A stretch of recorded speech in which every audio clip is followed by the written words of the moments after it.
Daffodil's story resumed.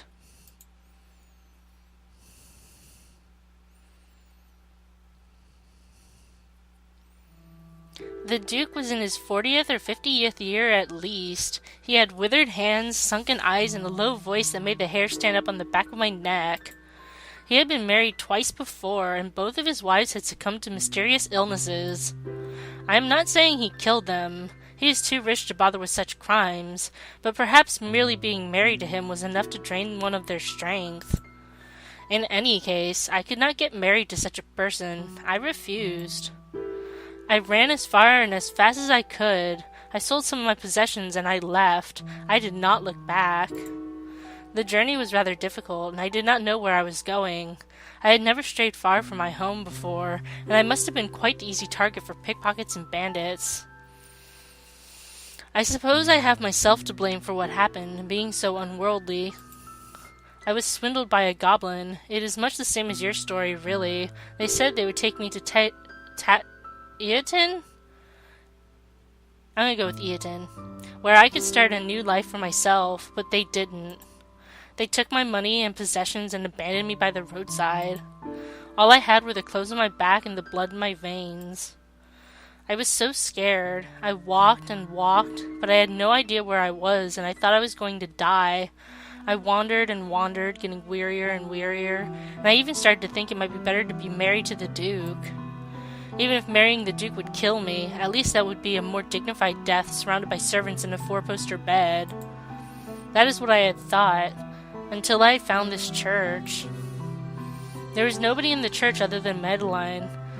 At that time, she was the only sister. This church attracts people, you see, but they don't stay. For the longest time, I do not know how long, Madeline was the only person here. She tended to the church on her own, and gave alms to those who asked, but they did not tarry. They took advantage of her hospitality, bled the funds of the church dry, then departed. But I decided to stay. She was all I had.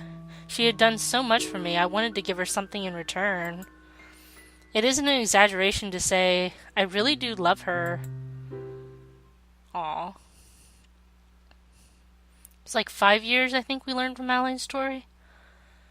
Well, my story ends there. There isn't any more? There is more, but it involves Madeline, and I don't want to recount it. She helped you? She gave me food and drink and place to stay, and even more besides. She gave me the kindness when I needed it, though I did not deserve it. I was rather standoffish back then and thought, foolishly, I was too good for her. I had been horribly, horribly spoiled. But that was 3 years ago. You've been living with Madeline for 3 years? That's right. 3 years, just the two of us. So that means, let's see, she was like 15 when she buried the other sisters, so she's 23 now. Because I think it was 5 years that she was alone, and then, of course, 3 years now. So she's, about 23. That's right, 3 years, just the two of us. You won't tell me about it? It's private. You don't need to know, and you wouldn't understand. That was probably true.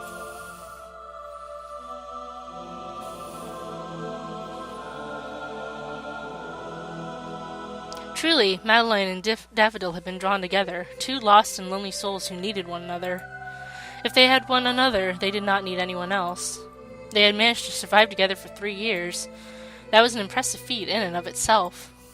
No wonder Daffodil had been so wary of the traveler. They were an unwanted interloper.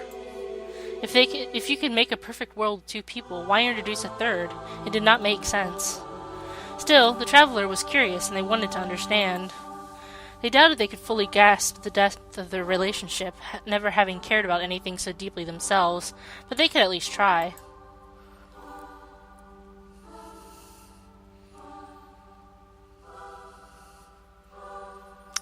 Does that mean you care for one another? It's more than simply caring. If I had not met her, I would have died. I owe her my life. But what of Lady Madeline? Huh? What about her? The goddess, the entity up there somewhere. The traveler pointed towards the ceiling, but maybe that wasn't right. Maybe Lady Madeline existed everywhere, in the air and in the earth and in the sea, and the traveler did not know. They were not familiar with the doctrine of caramelism that you are supposed to serve. Oh, that. Well... Daffodil snorted. She did not look particularly impressed by the traveler's question. Coming from a nun, it was a touch insensitive. I was not raised in a religious family. My father worshipped the memory of my mother and money. I do not believe in caramelism because I was never taught to. Yet you became a nun? In appearance, perhaps, but it's more for Madeline's sake.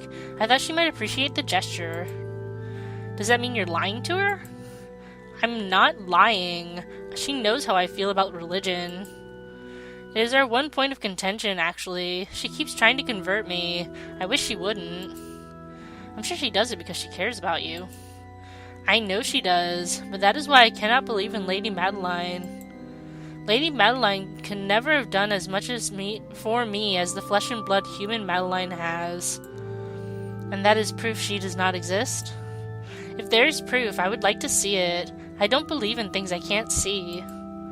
What a materialist. I am the daughter of a merchant. What do you expect? True. I don't know why you're trying to argue the toss with me. You're also a merchant and you come from Praline. They worship different deities there. Guilty as charged. I thought so. You're not passionate enough to sway me, and I don't like you enough to hold your opinion in high esteem. The traveler laughed, amused by Daffodil's bluntness, and bowed their head.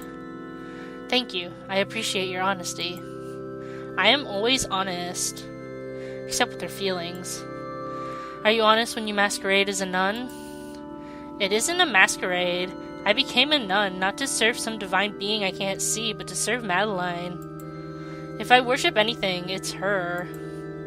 The traveler sighed deeply. In all their years, they had never encountered such a pure, innocent, unselfish declaration of love.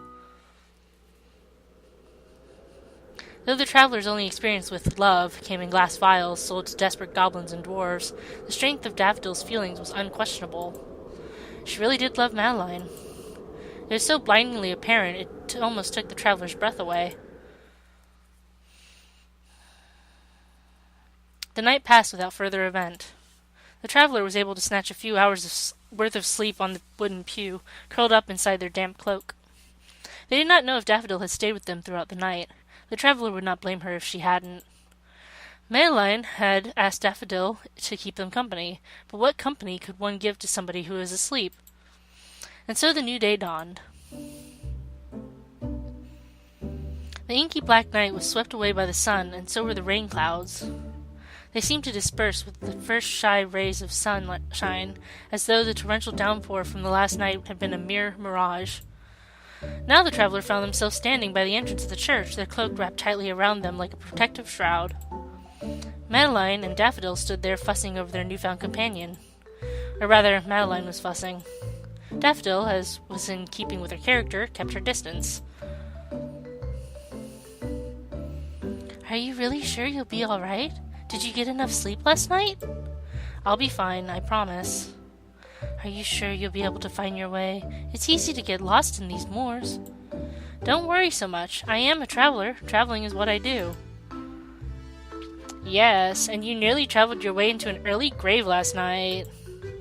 If the traveler had not been wearing their cloak, they would have stuck their tongue out at Daffodil for her unwanted commentary. What a snotty little chit. Well, given her upbringing, a bit of snottiness made sense. She had, for the vast majority of her life, been even wealthier than a princess. I may have run into some minor hiccups last night, but I should be fine now.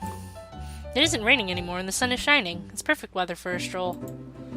I hope you'll be able to make it to Castella in time. I've already missed my chance to set up my stall today, but I can accept my losses. I'd rather be a few gold coins out of pocket than lying dead in a ditch. I, too, think that is fair. You wouldn't have been in this predicament if you hadn't been so foolish. Well, I know that now. Next time I'll be sure to stop and wonder what Daffodil would do before I come to any rash decisions. Oh my, what did you two talk about last night? It sounds as though you rather hit it off. Me? Hit it off with him? Them? I'm gonna go with them. Because I'm pretty sure that they're hinting that the traveler is not male. But we don't know yet, so I guess hopefully we will find out. But who knows? I'm sure Ebi-hime knows because she made whatever. Bad jokes. Anyway, there's no way we didn't hit it off at all. But there was a nice atmosphere between the two of you. It's just your imagination. I could never care for an idiot like this. Really, you're reading too much into it. That's right. She spent most of last night insulting me with my business choices. It was quite depressing. That's because your business choices are filthy. Filthy, Now I really am curious. It's nothing you need to know about, Madeline. Don't ask. Seriously, don't ask.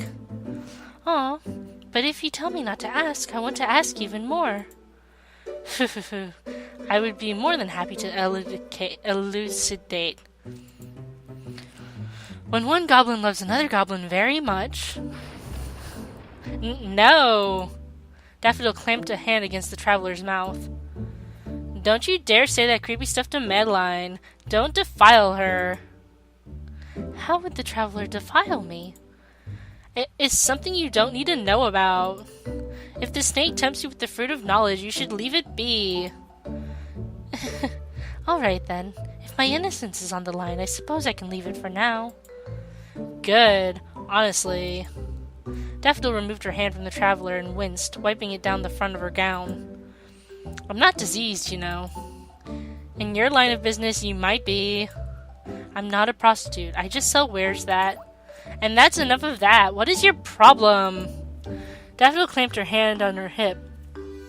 Her face beat red. It was cute, really, how huffy she was. Maybe this awkwardness was to be expected, given her cloistered upbringing. The traveler looked at Madeline. Madeline looked at the traveler. Then together... The two of them began to giggle. Hey, what are you laughing about? Don't leave me out. Aw. Yes, a new day had truly dawned. The sky had never looked more beautiful and blue.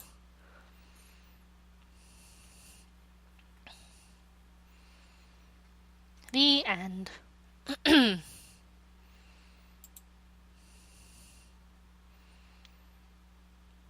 Are we going to talk to Lycoris? Aha, so we reached a happy ending. Perhaps we are finally getting somewhere. But first of all, where are my manners? Asindra, would you care for a spot of peppermint tea? You fluster. You did not expect Lycoris to ask you a question so suddenly, particularly after the story concluded itself so neatly. Lycoris' smile, however, is soft and gentle. You thought she would be more eager to press on, delving even deeper into the depths of this tale. But perhaps she, too, had grown tired of the narrative. Maybe she also wants to take a break. You wouldn't mind a refill, but you don't want to inconvenience her. It's no trouble at all. Look. Lycoris snaps her fingers. As if tied by an invisible ribbon, the teapot hovers in the air. It rotates itself, tipping forth, and a stream of warm liquid falls like a fountain into your awaiting cup. You blink. Is it magic? Of course not. I cannot perform magic. I am no magician. This library is governed by my will, that is all. I have been here so long, the environment responds accordingly to my wishes. Unfortunately, I cannot control the stories within the books. They are not like the tea set. You frown. Does she know who wrote these stories? Oh, there are far too many. It is hard to keep track of. Perhaps I did know once, but... The steam from the freshly poured peppermint tea flits through the air, gauzy and ephemeral. It coils in the air, making indistinct shapes and patterns, just like reaching hands, extended figures. The refined movements of a ballet dancer. I have long since forgotten. You sigh, leaning back in your chair. If you knew who the writer was, perhaps you could learn how best to traverse through this maze of ever-shifting storylines without getting lost. But that is idle fancy. You are not afforded such luxuries. How can you play detective when you do not even know your own name? Alright, we will